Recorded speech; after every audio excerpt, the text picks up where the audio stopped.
Inilah kondisi Sungai Kelingi Kota Lubuk Linggau saat ini hampir kekeringan.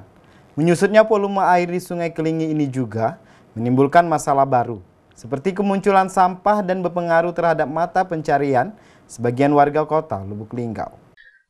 Kondisi aliran Sungai Kelingi di bawah jembatan mengalami penyusutan volume air yang drastis. Menyusutnya volume air di Sungai Kelingi ini juga menimbulkan masalah baru, seperti kemunculan sampah-sampah yang mengendap di tengah aliran sungai yang mulai berkurang ini.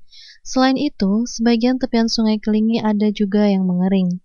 Tak hanya itu, Sungai Kelingi menyusut berakibat kemarau ini, berdampak juga terhadap pencarian batu di area Sungai Kelingi karena mudah terhambat di bebatuan yang muncul.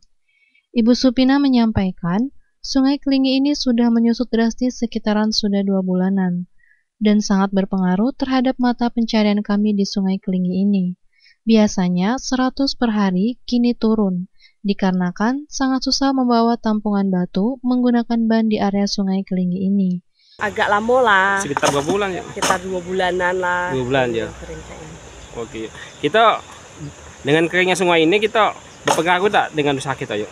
Berpengaruh karena bawa bannya solid kan. Kalau penghasilan cuman kalau biasanya 100 sekarang lebih dikit. Karena susah ngambil ya. Ngambilnya Iya. malah susah kalau kering nih. Susah karena nak minggiri untuk bawa ke pinggir kan kita bawa ban kan. Jadi lebih susah bawa. Jadi ya cak itulah. Lagi kan tiap hari ya cak ini.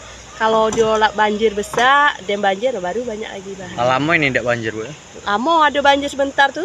Waktu itu 2 hari, dia tuh sorot lagi. Oh. Iva Walbarodi, Silampari TV, melaporkan.